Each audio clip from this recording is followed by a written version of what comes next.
Pada tahun 1908, Budi Utomo lahir sebagai tanda awal kebangkitan kesadaran bangsa. Bukan dengan senjata, tetapi dengan pemikiran, pendidikan, dan keberanian untuk membangun masa depan yang lebih mandiri.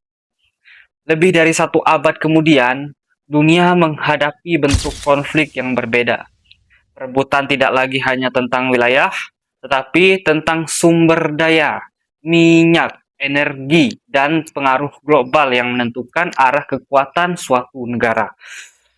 Di tengah dinamika itu, generasi modern tidak lagi berhadapan dengan penjajahan fisik, melainkan dengan persaingan strategis yang menuntun kecerdasan, ketahanan, dan kesadaran nasional yang kuat. Warisan nilai dari Budi Utomo menjadi relevan kembali, bukan sebagai cerita masa lalu, tetapi sebagai dasar dalam merumuskan strategi menghadapi tantangan global yang semakin kompleks. Oke, geng, ini dia pembahasan kita kali ini mengenai sejarah dari Budi Utomo dan kaitannya dengan masa sekarang. Penasaran dengan pembahasan kita kali ini? Mari kita sama-sama menggali masa, memahami dunia melalui fakta sejarah yang ada.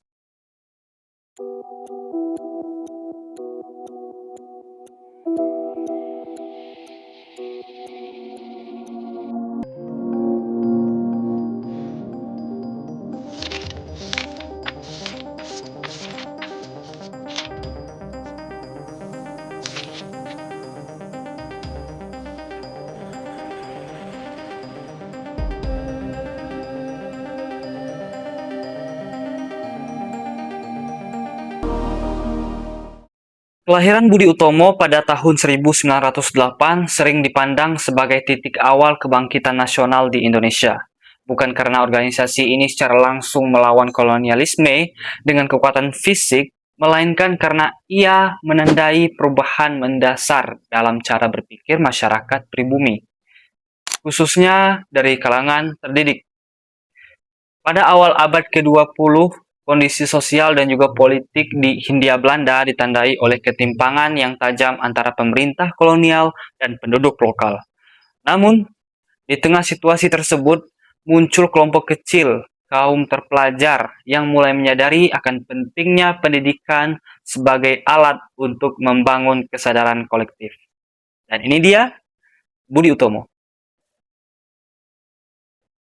Nah, geng, menurut Sartono Kartodirjo, dalam kajiannya tentang pergerakan nasional, kebangkitan organisasi modern seperti Budi Utomo tidak dapat dilepaskan dari munculnya organisasi priai terdidik yang memperoleh akses pendidikan barat.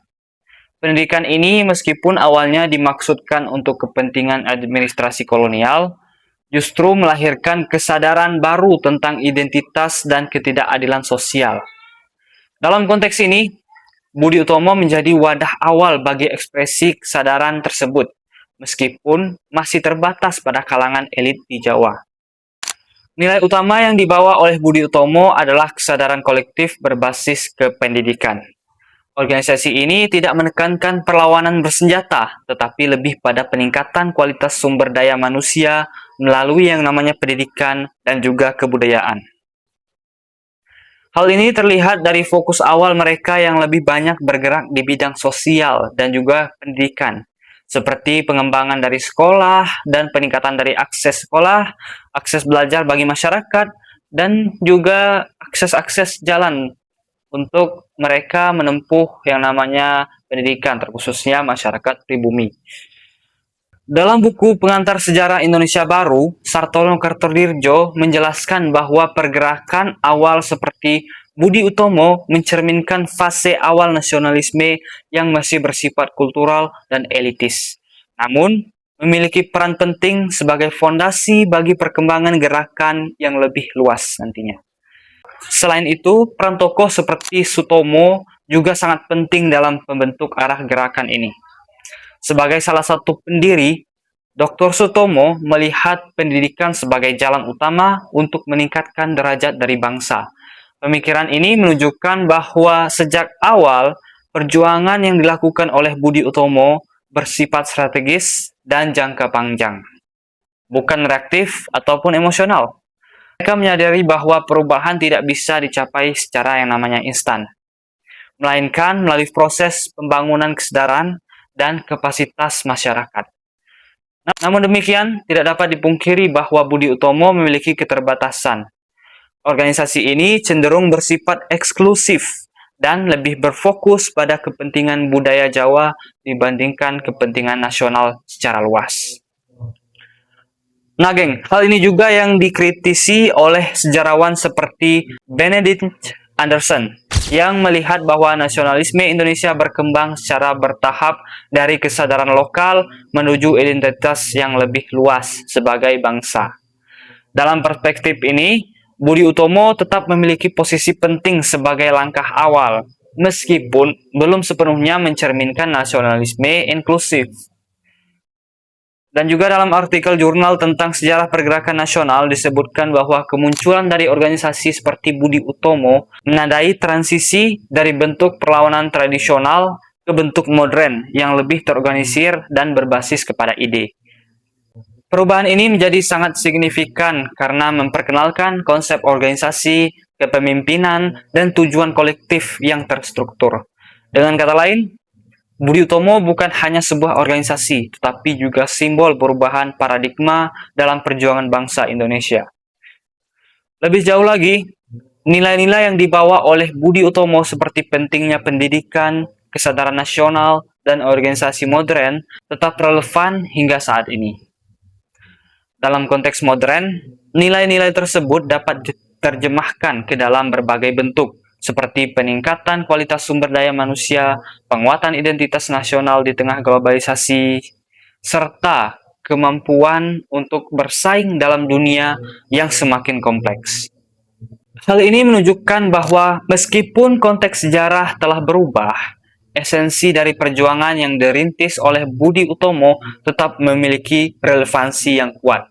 Dengan demikian, dapat disimpulkan bahwa Budi Utomo merupakan tonggak penting dalam sejarah Indonesia karena berhasil menggeser pola perjuangan dari yang bersifat sporadis dan lokal menjadi lebih terorganisir dan berbasis kesadaran kolektif.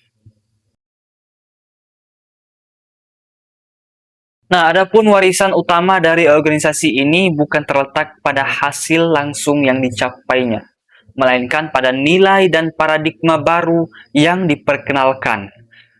Nilai-nilai inilah yang kemudian menjadi dasar bagi perkembangan gerakan nasional yang lebih luas dan lebih inklusif di masa berikutnya. Dulu, Budi Utomo bangun kesadaran bangsa lewat pendidikan dan juga diskusi. Sekarang, yang paling cepat bikin kita bangun itu yaitu notif Mobile Legends Bang. Ataupun notif dari Ayang nih, geng. Login sekarang atau aku cari duo lain. Oke, lanjut. Nah, perjalanan sejarah menunjukkan bahwa konflik antara kekuatan tidak pernah benar-benar hilang, melainkan terus berubah bentuk sesuai dengan perkembangan zaman. Jika pada masa kolonial konflik didominasi oleh perebutan wilayah dan eksploitasi langsung terhadap sumber daya di daerah jajahan, maka dalam era modern, konflik tersebut mengalami transformasi menjadi lebih kompleks, terselubung, dan multidimensional. Dalam konteks ini, memahami perubahan pola konflik menjadi penting untuk melihat bagaimana strategi perjuangan juga ikut berevolusi. Pada masa kolonial, seperti yang dialami oleh Hindia Belanda, eksploitasi sumber daya dilakukan secara terang-terangan. Tanah, tenaga kerja, dan hasil bumi menjadi objek utama penguasaan oleh kekuatan kolonial. Sistem tanam paksa, monopoli perdagangan, serta kontrol politik yang ketat menunjukkan bahwa kekuasaan saat itu bersifat langsung dan juga fisik. Menurut Sartono Kartodirjo, bentuk kolonialisme klasik ini ditandai oleh dominasi struktural yang menempatkan masyarakat pribumi dalam posisi subordinat secara ekonomi dan juga sosial. Dalam kondisi tersebut, konflik antara penjajah dan yang dijajah tampak jelas dan mudah diidentifikasikan. Namun, memasuki abad ke-20 dan terutama pasca Perang Dunia Kedua, pola konflik global mulai berubah. Dekolonialisasi yang terjadi di berbagai belahan dunia memang mengakhiri penjajahan formal, tetapi tidak serta-merta menghilangkan perebutan kekuasaan. Konflik kemudian bergeser ke bentuk yang lebih tidak langsung, seperti persaingan ekonomi, pengaruh politik, dan kontrol terhadap sumber daya strategis. Dalam hal ini, sumber daya seperti minyak, gas, dan energi menjadi pusat perhatian karena perannya yang vital dalam menopang kekuatan suatu negara. Minyak. Nah, dalam kajian hubungan internasional, Immanuel Wallerstein melalui teori sistem dunia menjelaskan bahwa negara-negara di dunia terbagi dalam struktur inti, semi-periferi, dan periferi. Negara inti cenderung menguasai teknologi dan modal, sementara negara periferi menjadi penyedia bahan mentah. Dalam konteks ini, perebutan sumber daya global bukan hanya soal ekonomi, tetapi juga mencerminkan ketimpangan kekuatan atau kekuasaan yang terus berlanjut dalam bentuk baru. Negara-negara yang memiliki cadangan energi besar seringkali menjadi arena kepentingan berbagai kekuatan global, baik melalui intervensi langsung maupun mekanisme ekonomi dan juga politik. Contohnya Iran. Siapa lagi? Nah, untung juga Rusia masih bertahan ya kayaknya. Rusia tuh banyak gasnya, banyak. Nah, perang modern pun tidak lain selalu berbentuk konflik bersenjata terbuka. Banyak konflik yang terjadi dalam bentuk proxy war, tekanan ekonomi, hingga manipulasi pasar energi. Dalam artikel jurnal mengenai geopolitik energi, disebutkan bahwa kontrol terhadap jalur distribusi energi dan harga pasar global menjadi salah satu instrumen utama dalam menentukan dominasi suatu negara. Dengan kata lain, kekuatan tidak lagi hanya diukur dari jumlah pasukan militer, tetapi juga dari kemampuan mengendalikan sumber daya strategis dan jaringan distribusinya. Selain itu, perkembangan dari teknologi juga turut mengubah karakter konflik. Teknologi informasi, kecerdasan buatan, dan sistem energi baru menciptakan dimensi baru dalam persaingan global. Negara-negara berlomba-lomba untuk mengembangkan energi terbarukan sekaligus mempertahankan akses terhadap sumber energi konvensional. Hal ini menunjukkan bahwa konflik sumber daya tidak hanya berkaitan dengan masa kini, tapi juga masa depan. Siapa yang mampu menguasai teknologi dan sumber energi akan memiliki posisi tawar yang lebih kuat dalam tatanan global. Ingat nih, guys, ingat nih, siapa yang menguasai jalur laut, maka dia yang menguasai dunia. Amerika berusaha menguasai jalur laut, Rusia juga. Aduh dunia. Dalam konteks Indonesia, perubahan pola konflik ini menuntut pemahaman yang lebih luas terhadap posisi strategis negara dalam peta global. Indonesia sebagai negara yang kaya akan sumber daya alam memiliki potensi yang besar, tetapi juga menghadapi yang namanya risiko menjadi objek kepentingan pihak luar. Oleh karena itu, kesadaran terhadap dinamika global menjadi penting agar tidak terjebak dalam pola ketergantungan yang merugikan. Dalam konteks inilah, warisan pemikiran dari Budi Utomo kembali menemukan relevansinya. Nilai kesadaran, pendidikan, dan tanggung jawab kolektif menjadi penting untuk ditinjau ulang sebagai landasan menghadapi kompleksitas dunia modern. Pembahasan selanjutnya akan mengkaji bagaimana nilai-nilai tersebut dapat diterjemahkan dan diadaptasi oleh generasi masa kini dalam menghadapi realitas global yang terus berubah. Ini dia. Warisan utama dari Budi Utomo tidak hanya terletak pada perannya sebagai pelopor kebangkitan nasional, tetapi juga pada nilai-nilai yang dibawanya, yaitu kesadaran kolektif, pentingnya yang namanya pendidikan, dan tanggung jawab terhadap masa depan bangsa.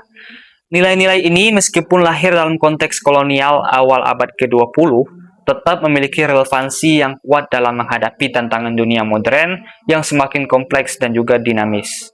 Dalam konteks kekinian, perjuangan tidak lagi berbentuk perlawanan fisik terhadap penjajah, melainkan lebih kepada bagaimana generasi modern mampu bersaing, beradaptasi, dan berkontribusi dalam sistem global yang kompetitif. Nah, oleh karena itu, nilai kesadaran yang dulu diperjuangkan oleh Budi Utomo perlu diterjemahkan ulang menjadi kesadaran kritis terhadap lingkungan sekitar, termasuk dalam memahami isu-isu global, seperti ekonomi, teknologi, dan sumber daya. Menurut Benedict Anderson, nasionalisme modern terbentuk dari kesadaran imajinatif yang dibangun melalui pengalaman bersama dan pemahaman terhadap identitas kolektif. Dalam konteks ini, generasi sekarang tidak hanya dituntun untuk mengenal namanya sejarah, tetapi juga untuk mampu memaknai identitas tersebut dalam kehidupan mereka sehari-hari. Misalnya, kesadaran sebagai bagian dari bangsa dapat tercermin dalam hal sederhana, seperti menghargai produk lokal, memahami isu nasional, dan tidak mudah terpengaruh oleh informasi yang menyesatkan. Dalam kehidupan sehari-hari, nilai-nilai tersebut sebenarnya dapat ditemukan dalam berbagai aktivitas yang sering dianggap sepele. Ketika seorang pelajar memilih untuk belajar dengan serius dan mengembangkan kemampuan berpikir kritisnya, ia sebenarnya sedang melanjutkan kemajuan dari pendidikan yang dulu diperjuangkan oleh Budi Utomo.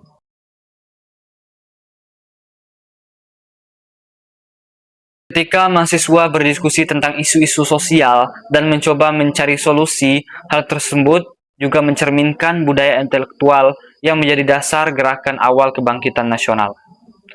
Selain itu, dalam dunia kerja modern, relevansi nilai Budi Utomo juga terlihat dalam pentingnya kolaborasi dan juga tanggung jawab profesional. Bekerja dengan jujur, meningkatkan kompetensi, dan berkontribusi pada lingkungan sekitar merupakan bentuk nyata dari kesadaran kolektif yang dulu diperjuangkan oleh bangsa kita. Bahkan dalam konteks digital, cara seorang menggunakan teknologi juga mencerminkan tingkat kesadaran tersebut. Menggunakan media untuk belajar, berbagai informasi yang bermanfaat, dan menghindari penyebaran hoaks adalah contoh konkret bagaimana nilai-nilai lama dipertahankan dalam situasi baru. Lebih jauh lagi, tantangan global seperti persaingan ekonomi dan konflik sumber daya menuntut generasi modern untuk memiliki kesiapan yang lebih dari sekedar pengetahuan dasar. Dibutuhkan kemampuan analisis, adaptasi, dan juga inovasi. Dalam hal ini, pendidikan tidak lagi hanya dipahami sebagai proses formal di sekolah, tetapi sebagai proses berkelanjutan sepanjang hayat. Ingat, pendidikan itu berlangsung sepanjang hayat. Semasih kalian menghidup yang namanya udara, sewaktu itu juga kalian masih yang namanya belajar. Hal ini sejalan dengan semangat dari Budi Utomo yang menempatkan pendidikan sebagai alat utama untuk mencapai yang namanya kemajuan. Namun demikian, terdapat tantangan dalam menginternalisasi nilai-nilai tersebut. Kemudahan akses informasi dan juga perkembangan dari teknologi yang pesat seringkali membuat generasi muda terjebak dalam pola konsumsi yang pasif. Informasi diterima tanpa proses kritis, dan teknologi digunakan lebih untuk hiburan daripada pengembangan diri. Dalam situasi ini, nilai kesadaran yang dulu menjadi fondasi perjuangan justru menjadi semakin penting untuk ditekankan kembali. Dalam artikel jurnal mengenai literasi digital, disebutkan bahwa kemampuan untuk memilih informasi dan berpikir kritis menjadi salah satu kompetensi utama di era modern. Hal ini menunjukkan bahwa perjuangan hari ini bukan lagi melawan penjajah secara fisik, tetapi melawan ketidaktahuan, disinformasi, dan ketergantungan. Dengan kata lain, musuh yang kita hadapi bersifat lebih abstrak, tetapi dampaknya tidak kalah besar. Oleh karena itu, relevansi warisan dari Budi Utomo terletak pada kemampuannya untuk menjadi landasan dalam membangun karakter generasi muda. Nilai-nilai seperti kesadaran, pendidikan, dan tanggung jawab tidak hanya menjadi konsep teoritis, tetapi harus diwujudkan dalam tindakan nyata, sekecil apapun itu. Dari kebiasaan belajar, cara bekerja, hingga cara berinteraksi di dunia digital, semuanya menjadi bagian dari bentuk perjuangan masa kini. Perubahan bentuk konflik global dari yang bersifat fisik menjadi lebih kompleks dan strategis, menuntut generasi modern untuk tidak hanya memahami dinamika tersebut, tetapi juga mampu meresponnya dengan pendekatan yang tepat. Dalam konteks ini, strategi menjadi kunci utama. Jika pada masa lalu perjuangan lebih berfokus pada perlawanan langsung terhadap kekuasaan kolonial, maka hari ini perjuangan tersebut bertransformasi menjadi upaya membangun kekuatan dari dalam, baik melalui penguasaan ilmu, pengetahuan, teknologi, maupun penguatan posisi ekonomi. Salah satu aspek utama dalam menghadapi konflik sumber daya global adalah penguatan kualitas sumber daya manusia. Negara yang mampu mengelola dan mengembangkan potensi manusia akan memiliki daya saing yang lebih tinggi dalam percaturan global. Hal ini sejalan dengan semangat yang pernah dibangun oleh Budi Utomo, yang menempatkan pendidikan sebagai fondasi utama dalam membangun kesadaran dan kemajuan dari bangsa. Dalam konteks modern, pendidikan tidak hanya terbatas pada aspek formal, tetapi juga mencakup kemampuan berpikir kritis, literasi digital, dan adaptasi menghadapi perubahan teknologi. Selain itu, kemandirian dalam mengelola sumber daya juga menjadi strategi penting. Negara yang terlalu bergantung pada pihak luar dalam hal energi dan ekonomi akan berada dalam posisi yang rentan terhadap tekanan global. Oleh karena itu, generasi modern perlu memiliki kesadaran yang pentingnya inovasi dan pengembangan teknologi lokal. Upaya seperti pengembangan energi terbarukan, efisiensi penggunaan sumber daya, serta peningkatan industri dalam negeri merupakan sebuah langkah strategis untuk mengurangi ketergantungan tersebut. Dalam kajian yang dipublikasikan oleh International Energy Agency, disebutkan bahwa transisi menuju energi berkelanjutan menjadi salah satu tantangan utama pada abad ke-21, sekaligus peluang bagi negara-negara untuk memperkuat posisi mereka dalam sistem global. Negara yang mampu beradaptasi dengan perubahan ini akan memiliki keunggulan dalam jangka panjang, baik dari segi ekonomi maupun politik. Hal ini menunjukkan bahwa konflik sumber daya tidak hanya tentang perebutan, tetapi juga tentang kemampuan untuk bertransformasi. Di sisi lain, kesadaran geopolitik juga menjadi hal yang tidak kalah penting. Generasi modern perlu memahami bahwa setiap kebijakan ekonomi, kerjasama internasional, maupun dinamika pasar global memiliki implikasi terhadap posisi suatu negara. Dengan pemahaman ini, individu tidak hanya menjadi konsumen dari sistem global, tetapi juga dapat berperan sebagai bagian dari solusi itu sendiri. Kesadaran ini dapat dimulai dari hal sederhana, seperti memahami isu-isu nasional, mengikuti perkembangan global, hingga berkontribusi dalam bidang masing-masing. Seperti saya dalam bidang sejarah, nih saya menjelaskan bagaimana keterkaitan Budi Utomo dengan perkembangan masa sekarang nih. Nah, kalian juga bidang kalian masing-masing dan perspektif yang lebih luas tentunya. Lebih jauh lagi, kolaborasi menjadi kunci dalam menghadapi tantangan global yang kompleks. Tidak ada negara yang ataupun individu yang mampu berdiri sendiri dalam menghadapi dinamika dunia yang saling terhubung.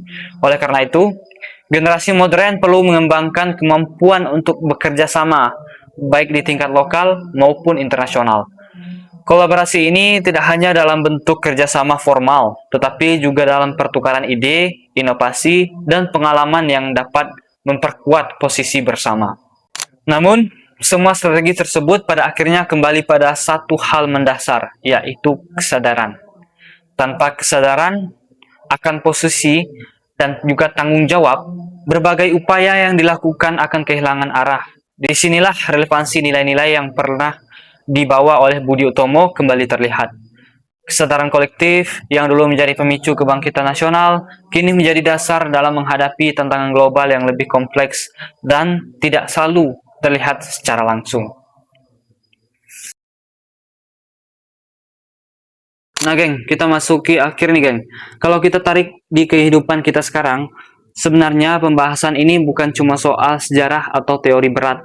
Ini soal kita juga. Kita sering ngerasa perang itu jauh, seolah cuman urusan negara besar. Padahal tanpa kita sadari, kita hidup di dalam perang itu setiap hari. Dari apa yang kita konsumsi, apa yang kita pelajari, sampai bagaimana kita menggunakan teknologi. Masalahnya, banyak dari kita masih santai menjalani hidup tanpa benar-benar mikir ke depan. Padahal, kalau generasi dulu seperti Budi Utomo bisa mulai dari keterbatasan dan tetap punya kesadaran yang untuk berubah, masa kita yang punya lebih banyak akses justru jalan di tempat. Sekarang bukan lagi soal angka senjata, tapi soal sejauh mana kita mampu belajar ataupun mau belajar dan juga berkembang dan sadar sama posisi kita saat ini. Karena kalau bukan kita yang siap dan bergerak, yang kita cuma bakal jadi penonton di tengah persaingan dunia yang semakin keras. Jadi, kita mulai dari hal kecil nih. Hal kecil terlebih dahulu. Lebih peduli, lebih peka, dan jangan cuma ikut arus, karena perubahan besar itu selalu dimulai dari kesadaran kecil.